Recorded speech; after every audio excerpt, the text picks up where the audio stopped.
You can't manage it if you can't measure it, which is precisely why you need a credible scoring system for ESG. The problem is that it's a moving target. Now, that's the key focus of this episode as we look at the millions and millions of data points that have to come together, have to be collated, corralled together to help make ESG make sense. Three top brains, as always, from RMB to take us through the process.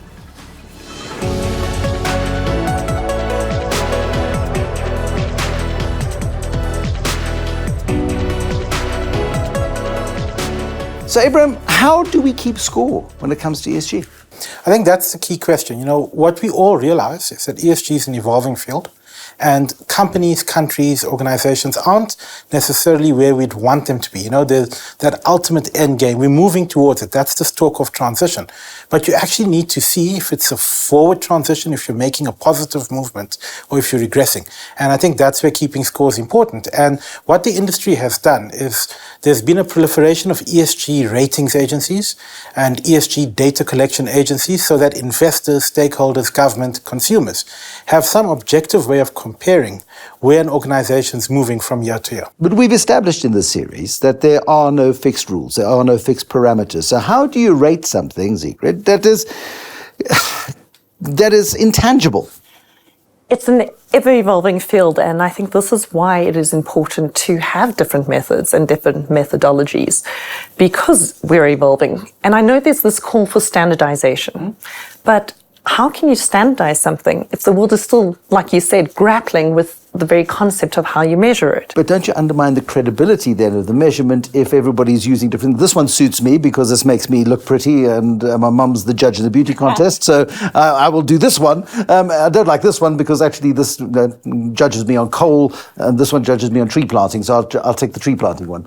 It's a fair point, but this is where I think it's important that the end users become educated and aware of the differences. Who are the end users? So your end users would be your asset managers, it would be your pension funds, it would be your investors, and even corporates. It's very important they understand how different vendors score differently and embrace the change. It's too complicated. And really, it is too complicated because unless we can simplify it in a way that is similar to the times tables, the end user, ordinary people, because if we don't get it, then no one else will. How do we get it to a point where it becomes like 2 times 2 is 6? I would throw 4, yes.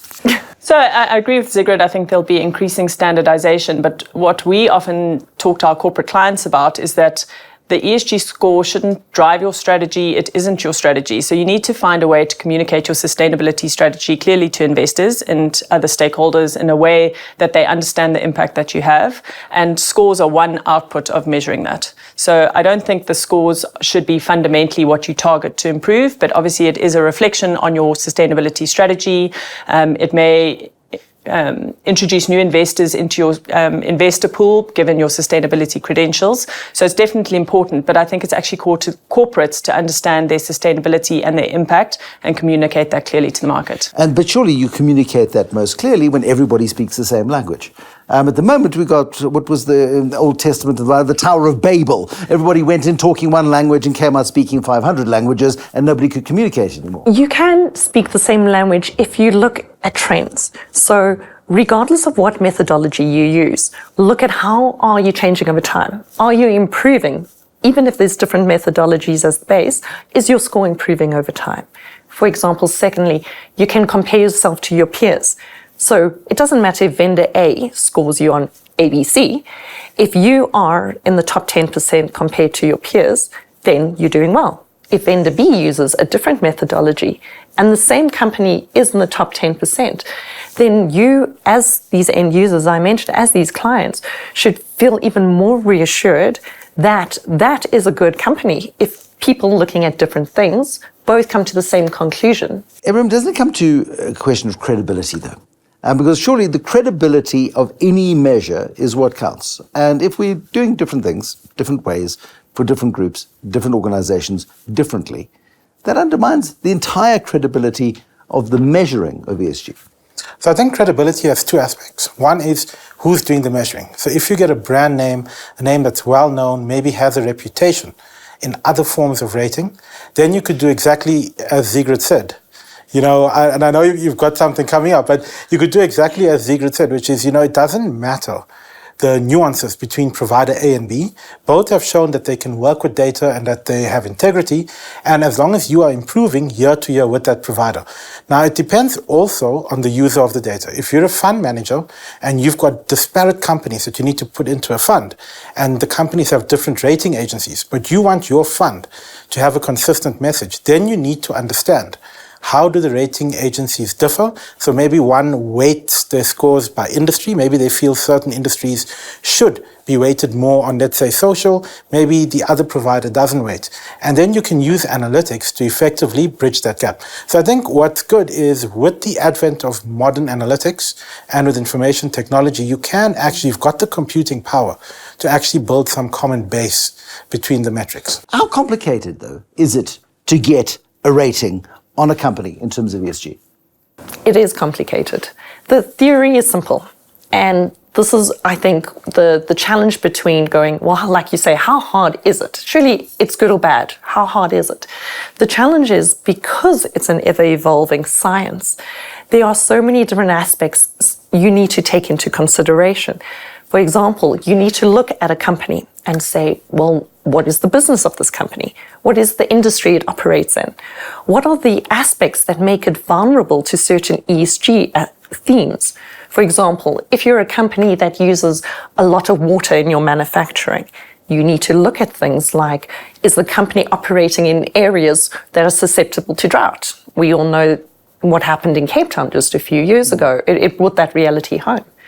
And now if you need to take it a step further and actually measure how well is that company doing in terms of managing water, you'd wonder what data points would you look at? So would we, if we were looking at an energy producer, for example, one was doing solar power and one was burning coal, for example, we can't compare those two businesses. They both do the same thing. They both generate energy. But do we give the coal user a free pass on environment because, well, it's not really fair to compare them to the cleaner energy provider? Or do we say, you both do the same thing, that is old school, this is new school, we need to give this a much higher rating than the old school provider? That is one way, a simplistic way to look at it. It's the way I understand. Forgive me for not understanding the science. No, and this is where we can educate and work with our clients to get them to understand all aspects of it. But don't you then run the risk of excusing the old school dirty provider of the same product? That's if you are only looking at the environment factor. But there's more than just environment. You need to look at social and you need to look at economic and environment. So in South Africa, yes, that coal producing company might be employing many people. So you need to look at the social aspects as well. And you can also look at what opportunities exist for them to become more green and how are they working towards that. In a world of short attention spans and soundbite politics and social media platforms, ESG is going to die a death because it feels like it's copping out rather than going to COP26. See what I did there? It's a good one. No, I disagree. It is complex, but this is because, as I keep saying, it's a path that's still evolving and still unpacking. The best we can do as corporates in South Africa, as individuals that are working on ESG data, is to highlight and make it easier for people to understand. We at R&B, we've developed a tool to unpack this for our clients. Easy, visual, your typical traffic light. Yeah. So people understand. Red, oh my gosh, there's a problem here. Amber, oh, I need to watch out. Green, I'm good. We unpack it with things like, how is this person performing relative to his peers? Everyone understands it. We've gone through years of schooling where I'm the top of the class, you're the bottom of the class.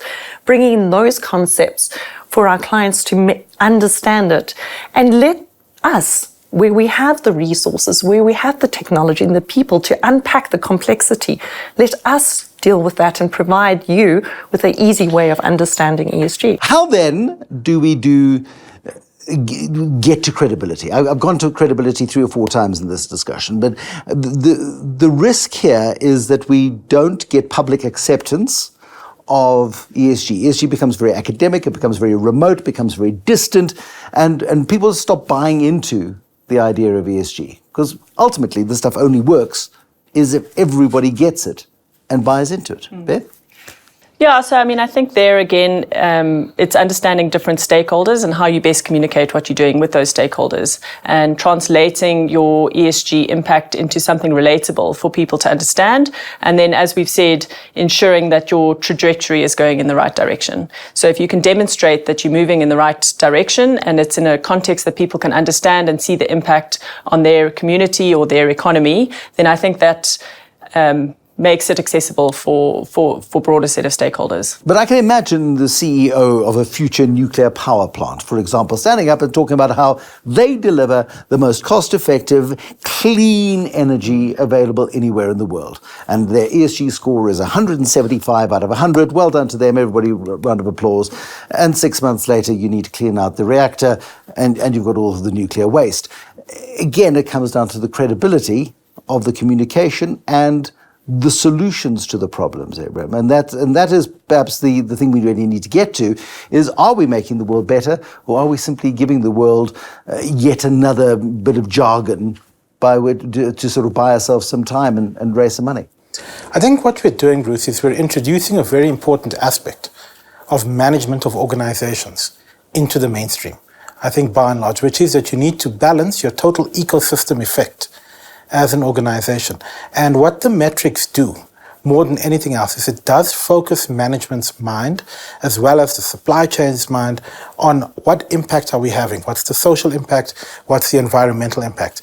And I think as a first step, that consciousness is what the metrics and the ratings actually do achieve, because right or wrong, credible or not, people will pick up on the ratings. And as an executive, you will be asked about it. As an organization supplying in, you will be asked about it. Whichever one you choose to abide by, there's a common thread at the very least between them. So I think we're changing a culture. It's a bit of a culture change. It's playing that organizational cultural change role for the moment. But, as with any data, credibility is always an issue. It's the same with research. It's the same with academic research, and you can only have your safeguards in place. And that's why they always say, you need to also apply your mind. Many of the institutions that we speak to, and ourselves as well, yes, we use rating agencies, but you've also got your internal lens on it. You've got your own analysts, etc., analyzing the data, going a step further, getting more data, etc. So you need to also take responsibility as a user of data for the ultimate credibility of your decision, because the data is an input into a process. And I think organizations will now start to compete on their process and on their data ecosystem rather than just the rating. Let's say, hypothetically, I wanted to make an investment into one of 5 different companies. I've got 5 annual reports on 5 different screens in front of me. What am I looking for right now in order to assess whether or not this company has got an appropriate approach to ESG? Because I care about the future, I care about children, I care about grandchildren one day. How do we do it? So, I mean, I think as Sigrid mentioned earlier, it's obviously important to understand the context that those companies operate in, because the ESG risks and opportunities are different between the different sectors. And I think a lot of what we're seeing in the market at the moment is that you want to see that it is the governance structures and the management strategy around managing those risks and opportunities is well in place. But increasingly, we are also seeing calls for quantitative data that allows management to demonstrate that they're actually achieving what they're committing to achieve. And I think, just to echo what Sigrid said, also back to the sort of what are these key risks or material risk factors that a company needs to consider, and asking for sort of limited assurance or independent verification of those targets. So we're not just believing the story that's being told to us, is actually an independent assessment, and it's looking at that track record and journey, because I think also in the local market, people recognize the role of responsible stewardship. So to exit an investment with a poor ESG profile doesn't actually help anyone. Whereas if you have the ability to influence through your investment and see positive change through that, I think that's also a very important element to consider. How then do we use this influence that we talk about in a way that doesn't prejudice our own investors, in a way that does drive positive change? And if it doesn't, we can get out without compromising our investors, yet then publicly name and shame perhaps somebody who is, regressing or not doing the job as they should. So, Bruce, the answer is it's an art and not a science. So, I think funds are still working out exactly how influence can be exerted, where the limits are, and you're invested so you can influence. But also, if your influence doesn't work, you can also be the death knell to your own position.